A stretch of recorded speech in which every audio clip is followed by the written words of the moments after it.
Morning, everyone. My name is MightyStream. I'm going to do the January 27th Spiritual Principle, a day in a meditation. I hope you're doing well this morning. Thank you again for all of the condolences and phone calls. Thank you so much. Text messages, I appreciate it. January 27th, Finding Equal Worth in Anonymity.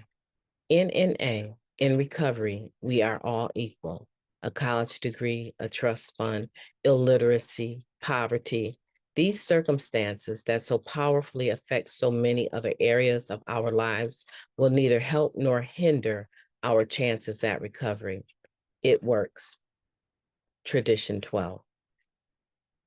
There's only so much we can say about the principle of anonymity leveling the playing field of addiction and recovery. Addicts are addicts are addicts. Those of us with money may have gotten ourselves access to posh rehabs or lawyered our way out of a jail, but that wasn't enough to keep us clean. We can't buy our way out of our disease. Similarly, for those of us who think we are ever so clever, we can't study or think our way out of it. For many of us, poverty or limited education may have limited our opportunities. And that may have made us more at risk for negative consequences due to our addiction.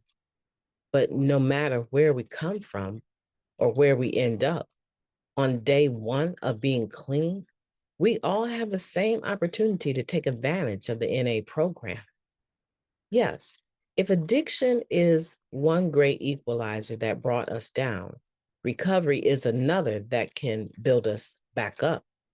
Recovering addicts are recovering addicts are recovering addicts.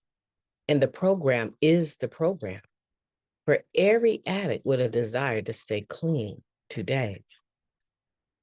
Once we're clean for a while, our life might look different from the outside, but it also might not. Careers, degrees, marriages, families, homes, or lack thereof don't necessarily reflect emotional healing and spiritual growth. How we treat one another does. We're not just equal in theory. We treat each other that way. How honest and open-minded we are is a good indicator of our progress. So is willingness to look at our part in conflicts, past and present, to apologize, to forgive, and to do better. Our readiness to accept responsibility, to help others, to grow through our hardships, to be grateful, to stop and breathe before we self-destruct or cause someone else unnecessary pain. These are the actions that will save our lives because we are equally worthy of living. External factors, past or present, can't keep me clean or make me use again. I'll nurture my recovery internally by practicing anonymity outwardly, treating all recovering addicts as equals. What a beautiful meditation. Let's take a moment of silence followed by the wee version of the Serenity Prayer. Moment of silence now, please. Thank you. God, grant us the serenity to accept the things that we cannot change, the courage to change the things that we can, and the wisdom to know the difference. Just for today, please and thank you. Wow, this meditation is so marvelous. This is a 5-star. This is a save the video. This is a send this meditation to your friends. This is a powerful meditation because it's talking about finding equal worth in anonymity. And so an addict is an addict is an addict also means that a recovering addict is a recovering addict is a recovering addict. All of the stuff that we would lean on as crutches aren't needed here. All of the stuff that we would prop ourselves up with as far as achievement is not needed here. It's not wanted, and we don't expect it. So that means that you can come in plain face one day, and then you can come in the next day looking like a movie star. That means that you can come in looking like a hobo one day, and then you can come in the next day looking like a businessman. You can do whatever you need to do to continue your recovery. It doesn't really matter to any of us. That's why I tell people, you can share your higher power with me if you want to just have a discussion, but I don't need to know who your higher power or what your higher power is. Long as it's causing you to be more kind and loving, and you're not striking out, hurting people or hurting me, I don't care. It's not my business here. Now, my own personal recovery is my business, but your business is not my business. And what you came here with is not my business. And what you didn't come here with is not my business. See, I like this. I like narcotics. I love it, actually. I love Narcotics Anonymous because all of that outside stuff doesn't matter. You know, yesterday I was saying that it was going to be a hard day because of being co-chair for an event. And you know what? It was everything that I thought it was going to be. It was very difficult.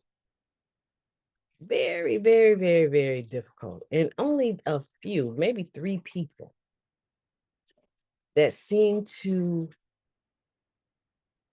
be in a struggle within themselves, did I whisper to them, you're going to be okay. You know how I know you're going to be okay? My dad just died like yesterday evening. And I'm here with a smile, with love in my heart. You're going to be okay. You're going to be okay. That situation you're worried about, that program that's bothering you, that too many people showing up that didn't get back to you, and now you got a table that's overflowing, all of that's going to be okay. All of that's going to be okay. I'm living proof that it's going to be all right. It was an amazing day. It was amazing to pick up my phone. I'm going to cry. To pick up my phone and go to the channel and see all the love that was being shown to me by you guys. And very few of us have actually met in person. And to think I'm receiving the energy of the love of the fellowship, regardless to what I look like, what I'm doing, and regardless to what you look like and what you're doing. I am receiving the love of the fellowship, and it's causing me to push, push, push, and allow that love to come out and to really be the thing that I float on through the evening during a very difficult time. Even today is difficult, right? So what's my point? My point is that we all can do it. We all got this. And I have a lived experience now that I can honestly say, at some point in time, I probably thought I would be able to survive this. And I know it's just day one. A lot of people relapse behind losing loved ones. But I just feel that this equanimity, right, this balancing of anonymity in the fellowship means that for every person that didn't, there are probably hundreds of others that stayed. And I'm choosing to look at that and saying, if they can do it, I can do it. That's what this is all about. No big I's or little U's. If you can do it, I can do it. If I can do it, you can do it. If we can do it, they can do it. And whatever excuses that we lean on as being the reason why we don't, we need to recognize that even though that all sounds very good,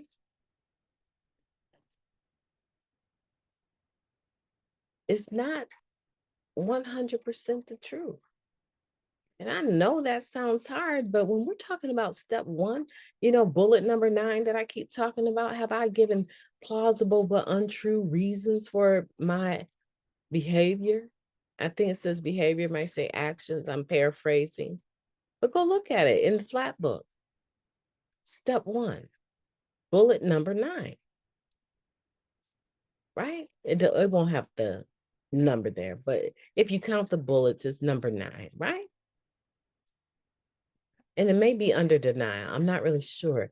But the point is that if we're giving excuses for why we've picked up, we're telling the half truth. Because the other half is that we wanted to. But if I don't pick it up, I can't get high, period, point blank. I don't care if I'm standing around 50,000 using people. I personally, unless they just hold me down and shoot me up with something, if I don't pick it up, I cannot get high. Right? The temptation might be great, but if I don't pick it up, I can't get high. I'm expecting to spend some time with my family members. If I could actually walk right now, if I could actually walk, I would drive to Iowa.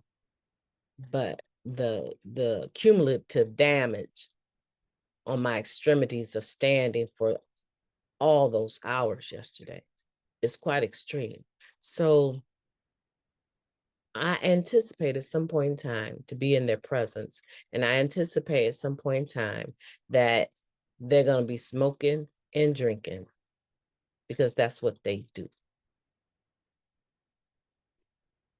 But I guarantee you, it's not what I do, nor do I expect them to change what they do to accommodate me. But what I can tell you about me is that I don't ever have to stay too long. And I don't intend to stay. I intend to be seen and be present. But when I feel I need to go, I will go. I've done it before and I can do it again. And I will do it because y'all taught me that.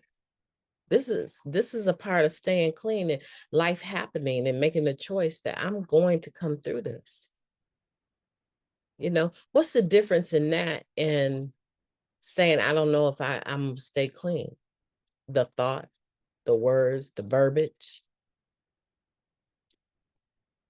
I know a lot of people that also set themselves up, to actually pick up just by the way that they think. I don't know if I can make it through this. Well, I know that I can make it through this. I've had some really, really close losses. And I'm not talking about, the daddy that stepped up, that was intense. My stepfather, losing him, that was intense. And I was far more close to him than my natural father. So I know I can do it. And I'm going to. And then I got all of y'all checking on me and stuff. So keep checking on me. I love it. My name is MightyStream, and the playing field has been leveled here in Narcotics Anonymous, where we say recovering addicts are recovering addicts, are recovering addicts, and we do recover. Talk to you soon. I hope you have a beautiful day on purpose.